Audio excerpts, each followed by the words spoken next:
Kodari tolong dikumpulin ya video klip yang ramalkan kita pasti gagal, yang mengatakan saya menghina bangsa Indonesia. MBG ini penghinaan kepada bangsa Indonesia.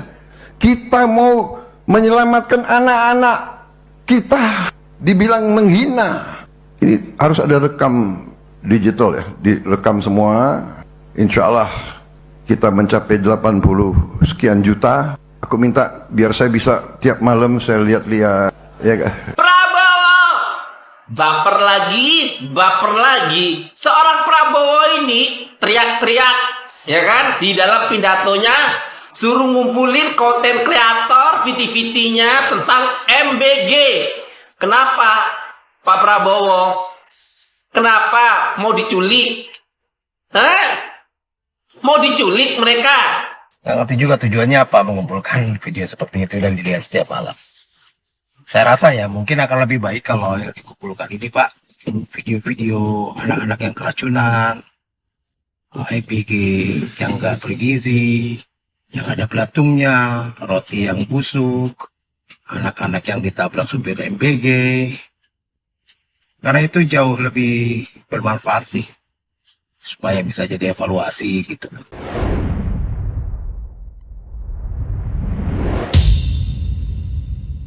Kalau memang kamu tidak ada maksud mau menculik atau mau apa, kumpulin itu video-video yang keracunan. Itu lebih penting daripada orang yang ngeritik. Orang yang keracunan itu loh, harusnya program Anda ini bermasalah, harusnya diperbaiki kalau memang mau diteruskan. Tapi kalau nggak diteruskan, ya udah ganti dengan program pendidikan gratis, dengan kesehatan. Aduh, baper lagi. Mau nyulik. Jangan takut nih para konten kreator, kalau mau diculik, ya udah, ayo bikin di-share. Kalau ada orang-orang yang mencurigakan, ya kan, di-share ke sosial media. Ini berbahaya orang-orang model kayak gini. Dikritik baper. Itu di pemikiran saya. Kalau soal penculikan, itu di pemikiran saya. Karena track recordnya Prabowo, tahu sendiri 98, itu di pemikiran saya. Salam waras. Salam logika. Guys, kalian pasti inget dong Kodari.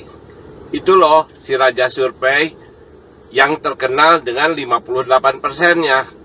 Mulai dari pencalonan sampai selesai pemilu, hasilnya tetap 58%. Konsisten kan?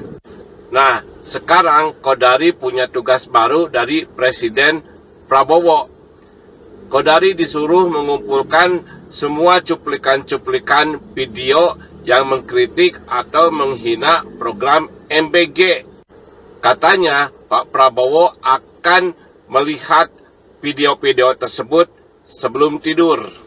Hebat ya Presiden kita. Kalau saya tidak akan menghina program MBG Pak, tapi saya akan mengkritik ya. Begini loh Pak Presiden, MBG itu tidak menyentuh akar permasalahan. Masalah utama keluarga miskin itu Pak, pendapatan.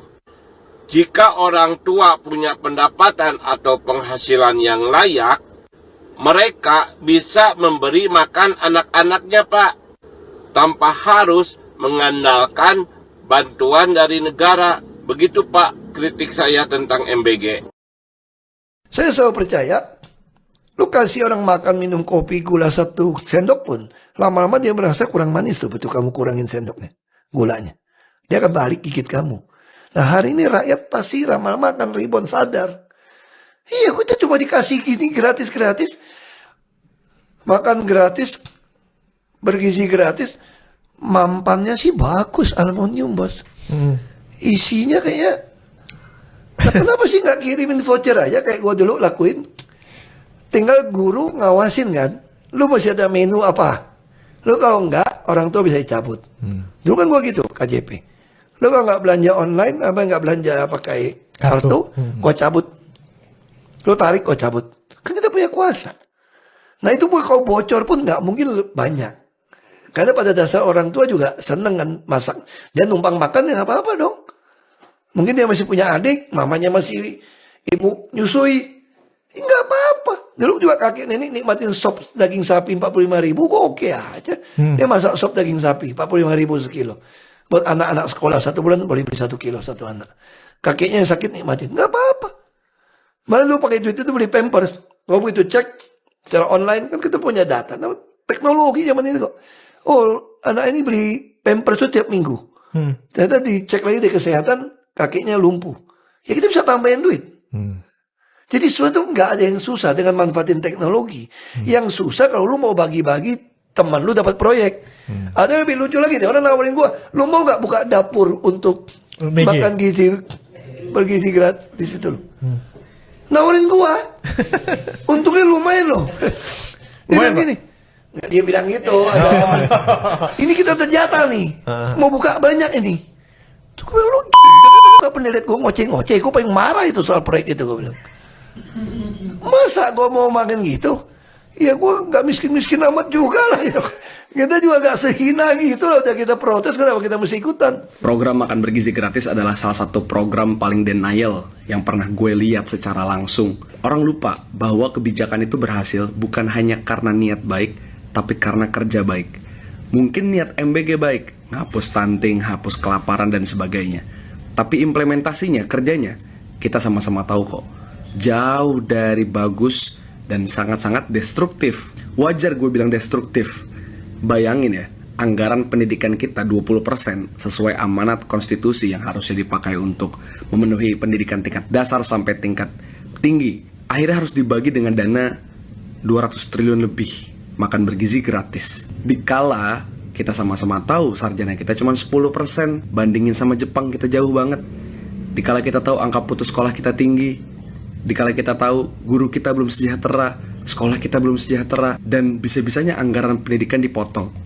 Dalilnya ntar anggaran pendidikan kan sekarang udah dinaikin. Sekarang udah bukan bicara nominal, sekarang bicara dampak, bicara keterukuran dari kebijakan. Kemudian BGN bantah, enggak, kita nggak pakai anggaran pendidikan, cut that stupid shit lah. Kita nggak butuh statement doang, kita butuh transparansi total. Mana laporannya, mana rilisnya, mana dokumen yang publik bisa lihat, publik bisa kritisi. Buka dong, berani nggak MBG berbenah bagian sistem kayak gitu? Kenapa gue bilang denial? Karena misalnya ide publik soal ya MBG niat baik nih, taruh aja untuk mereka-mereka yang membutuhkan daerah 3T atau di kota tapi daerah yang dipilih lah, bukan untuk rata semuanya. Selalu kan dibantah lagi. Kemudian ada yang protes soal keracunan dibantah lagi. Denial banget. Seakan-akan kesalahan itu perlu dibela terus. Seakan-akan publik yang mengkritisi sama dengan membenci. Itu kan aneh. Buku implementation juga udah bilang kok bahwa seringkali kebijakan itu gagal dan destruktif bukan karena niat, tapi karena eksekusi di lapangan. Makanya kita kritisin. Makanya hati-hati, MBG lama-lama bukan jadi program lagi, lama-lama cuma jadi proyek. Jadi inget, niat baik gak cukup, kita perlu punya kerja-kerja baik. Dan negara jangan denial kalau publiknya kritis, jangan juga diteror, gitu ya. Presiden meminta kepada kepala staf presiden untuk mengumpulkan video-video kritik tentang MBG agar presiden senantiasa selalu menonton. Presiden rasanya kayak ngeledek gitu, bahwa MBG ini proyek besar dan akan sukses. Saya setuju pada perintah presiden itu.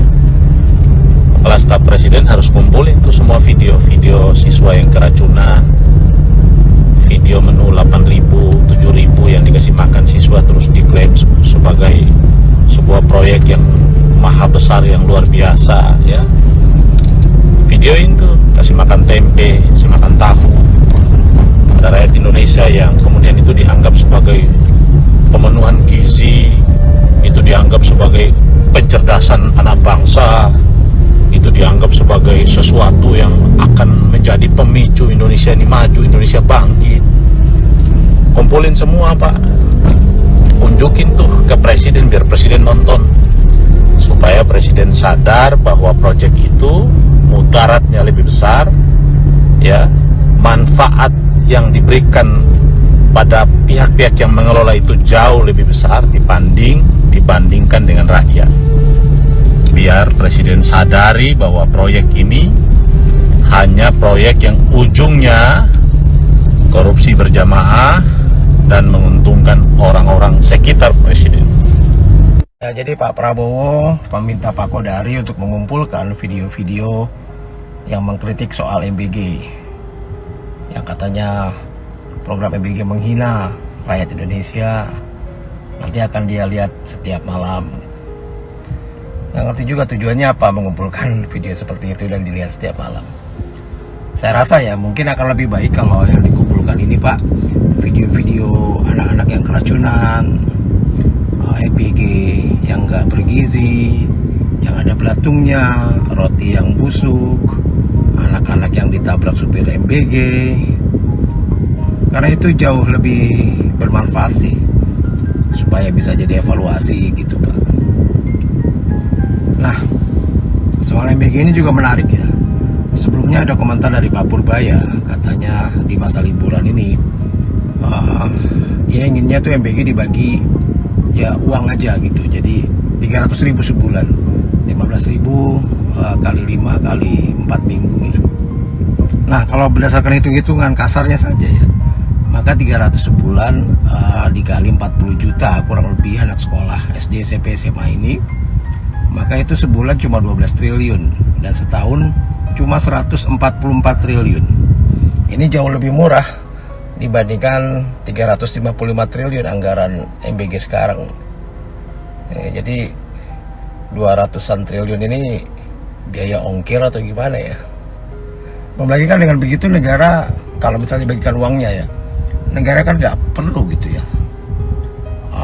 mengangkat ASN, menambah beban negara gitu. Kalau memang dari awal diberikannya seperti ini.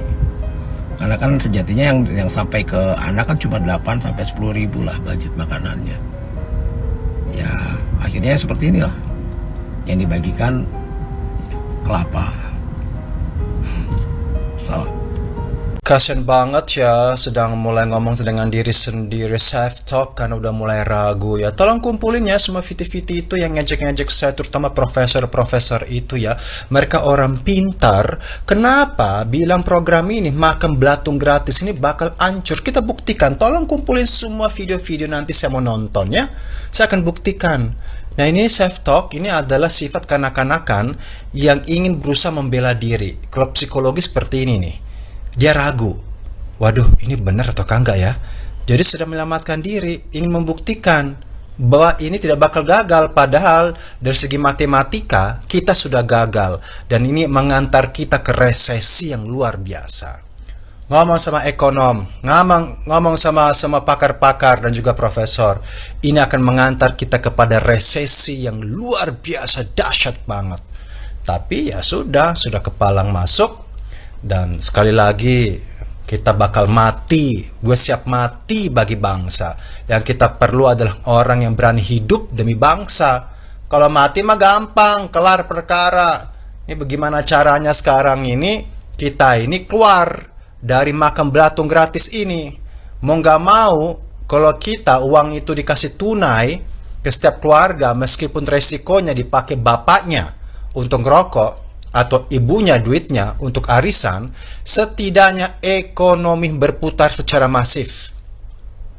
Jangan kasih makan belatung ini, tentu yang rugi pejabat semua. Apalagi Ahok aja, Ahok mau ditawarin, mau nggak kok? Ada fitinya itu, Ahok mau ditawarin, mau nggak dapur MBG? Saya kasih berapa ribu dapur, Ahok tolak. Ya, jadi memang ini program untuk pejabat, nggak mungkin Ahok dideketin. Katanya ini program untuk kantin-kantin. Mana? Ini program untuk pejabat sekelas Ahok. Karena duitnya udah banyak, aksesnya banyak. Lebih cepat kalau dengan Ahok itu buka dapur, lebih cepat. Karena punya kekuatan, tapi Ahok udah keburu menghina ini MBG, artinya dia itu tolak. Mungkin mau juga sih kali ya, kalau dia sebelumnya nggak menghina MBG. Jadi malu juga. Jadi ini program harusnya dikasih uang tunai ke keluarga dan ekonomi bakal naik dan bagus. Karena mereka akan mulai belanja dengan uang 300.000 sebulan ya sekitar segitulah. Dengan 15.000 rupiah yang tidak bakal dapat lagi pejabat dan semua babu-babu itu, pegawai negeri babu-babu 1 juta itu dirumahkan. Tapi ini ekonomi rakyat tengah berputar. Namun resikonya uang itu nggak dipakai untuk beli makan, tapi untuk beli rokok, judol, atau untuk ibu-ibu arisan. Itu resiko. Nggak ada hal yang lain. Kalau mau menyelamatkan 1,3 triliun sehari uang cash ke rakyat, ekonomi putar luar biasa, naik ekonominya secara otomatis karena mereka akan belanja. Setidaknya uang korupsi ini dipakai untuk belanja keluarga, masih mending daripada dipakai lolo pada. Kumpulin tuh video, kita buktikan bakal hancur. Yang ngomong profesor, pakar, dokter-dokter, juga yang ngomong di anggota dewan, yang katanya makanan ini akan membuahkan kanker dan diabetes kepada anak-anak, dan akan membuat jebol anggaran dalam waktu 5-10 tahun ke depan. Selamat hancur, ya itu kan yang dicari sendiri. Oh ya, sekali lagi ya, kita tidak dipilih karena rakyat, kita dipilih oleh Mahkamah Konstitusi.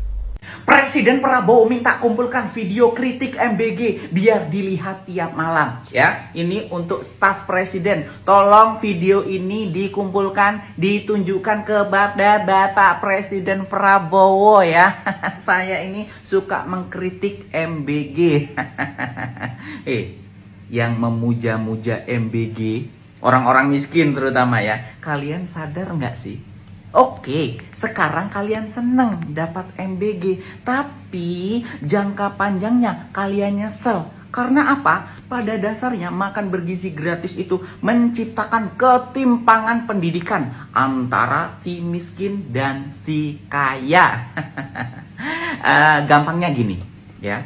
Si kaya dapat pendidikan berkualitas dan dapat makan juga. Si miskin hanya dapat makan doang.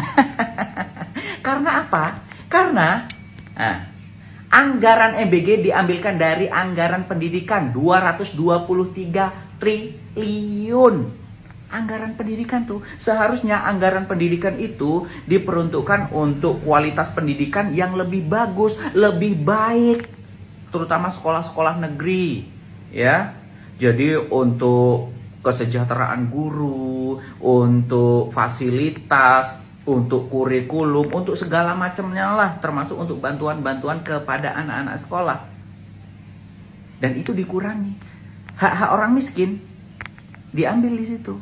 Sementara orang kaya ya tetap enak, dapat makan bergizi gratis, dapat pendidikan berkualitas. Karena apa? Anak-anak orang punya ya, walaupun sekolahnya sama dengan orang miskin, tapi apa? Dileskan, ya kan? Terus diberikan fasilitas-fasilitas yang lengkap oleh orang tuanya. Terus disekolahkan sekolah yang bagus. Jadi orang miskin cuma dapat makan, kenyang sesaat. Tapi kedepannya ya gitu aja. Sekolah datang semangat karena makan. Kalau orang kaya mah nggak peduli, enak tuh dapat makan, pendidikannya enak. Gitu loh, ya. Harus sadar kalian itu bahwasannya pendidikan yang dikorbankan untuk makan. Ini tolong dikumpulkan, dikirim ke Pak Presiden.